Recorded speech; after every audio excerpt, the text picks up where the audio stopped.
Seja bem-vindo a mais um encontro nosso no 7 às 7, 7 minutos às 7 da noite, refletindo sobre os 10 mandamentos, agora na segunda tábua da lei, ou seja, na regulação da relação horizontal.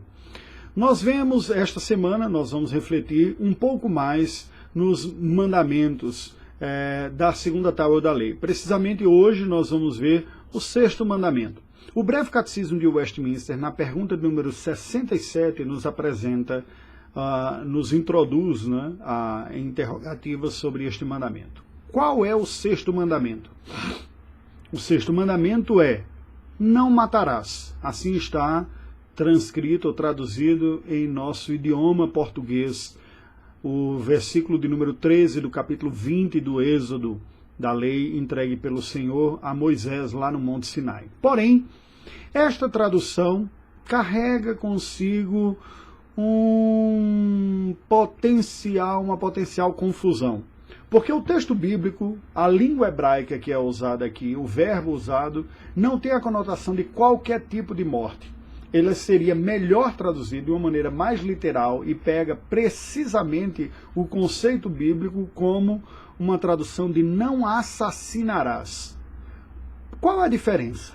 Bem, nem todo assassinato, ou melhor, nem toda morte exercida ou provocada com uma outra pessoa se constitui numa violação contra a vida intencional e deliberada de tirar, que é o assassinato. Não matarás traz consigo uma ideia menor do que a ideia mais precisa do mandamento bíblico de não assassinarás. Vejamos como o catecismo de Westminster trabalha esta questão melhor, respondendo e refletindo na pergunta número 68.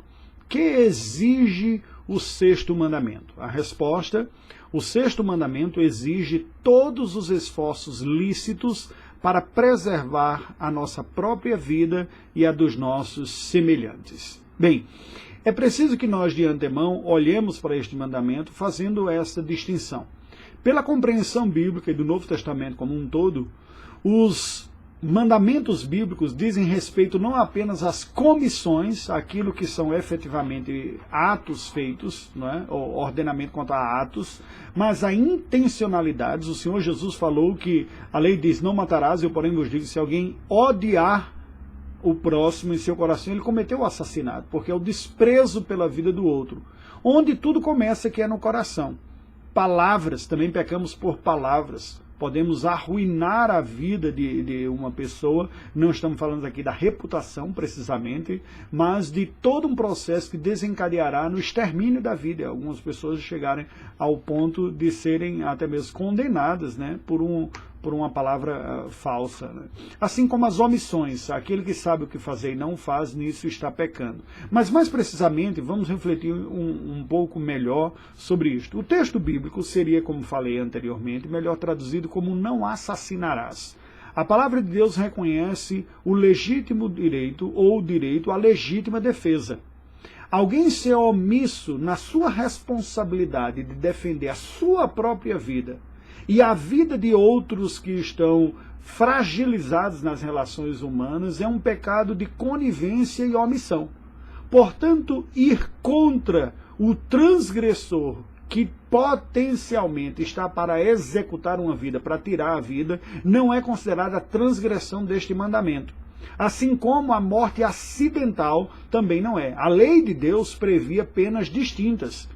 Previa a pena capital para o assassinato, ou seja, quando a morte a dolo, na intenção de matar, quando há um conhecimento do perigo, uma conivência contra isso, é tratado da quebra deste mandamento, que seria melhor traduzido por não assassinarás. Quando não há dolo, ou seja, quando não há essa intenção, mas foi acidental, ainda assim há uma culpa de morte, mas não uma transgressão moral, pois não houve uma intenção. Veja como a palavra de Deus apresenta não apenas a ação, mas também a motivação. Ambas compõem os nossos atos. Como nós estamos refletindo sobre as regulações aqui, cada mandamento falando em um aspecto da existência, podemos dizer que o sexto mandamento, ele milita a favor da santidade da vida humana. a santidade da vida humana. É este conceito que está por trás. Por isso que o sexto mandamento, nos dizem os teólogos de Westminster, o sexto mandamento exige todos os esforços lícitos, aquilo que é apropriado, que é correto, para a preservação da nossa própria vida. E nesse sentido, se alguém vem tentar contra a nossa própria vida, nós devemos preservar a nossa própria vida. E a legítima defesa, então, não constitui na transgressão deste mandamento. E a dos nossos semelhantes, especialmente daqueles que estão fragilizados. Olha como a palavra de Deus nos descreve estas realidades. Efésios 5:29 diz: porque ninguém jamais odiou a sua própria carne, antes a alimenta e dela cuida, como também Cristo faz com a sua igreja. Positivamente, este mandamento nos ordena o cuidado da vida humana. É precisamente o cuidado e a preservação da vida nossa própria e dos nossos semelhantes.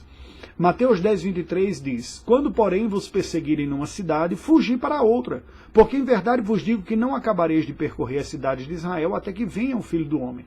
Vale uma palavrinha aqui. Às vezes nós vemos algumas pessoas falando um discurso relativamente piedoso, falando, eu não amo a minha própria vida, se tivermos nós temos que enfrentar a própria morte em nome da fé do Senhor. Em nenhum momento a palavra de Deus estimula o martírio.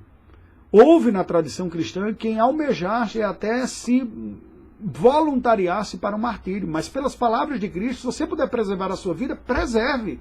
Se há uma ameaça de morte aqui nesta cidade, saia e vá para outra. Se você está num contexto em que há um risco iminente de morte, não é sábio, não é piedoso, nem santo enfrentá-la, ainda que seja em nome de um título positivo. Há um dever bíblico da preservação da vida. O Salmo 82, versículos 3 e 4 diz: fazei justiça ao fraco e ao órfão, procedei retamente para com o aflito e o desamparado, socorrei o fraco e o necessitado, tirai-os das mãos dos ímpios. Nos é ordenado aqui, positivamente, a preservação da vida do outro, especialmente do desamparado. Em Jó 29:13, nós lemos: a bênção que estava a perecer vinha sobre mim, e eu fazia rejubilar-se o coração da viúva. E em 1 Reis 18:4, porque quando Jezabel exterminava os profetas do Senhor, Obadias tomou 100 profetas e de 50 em 50 os escondeu numa cova e os sustentou com pão e água. Não é? Civilmente, politicamente falando, ele tinha ido contra a orientação governamental. Igual a história da Corrie ten Boom, aquela holandesa que abrigou no sótão de sua casa, né, no seu porão, judeus na época da perseguição nazista. Veja que nos é ordenado positivamente lutar pela vida humana. Que Deus nos abençoe.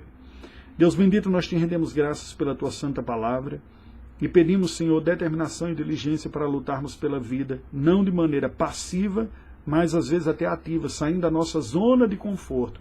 Ajuda-nos como cristãos, como cidadãos cristãos, a estarmos atentos e colaborarmos pela preservação da vida humana. Oramos em nome de Jesus. Amém. Deus nos abençoe e aguardo você amanhã.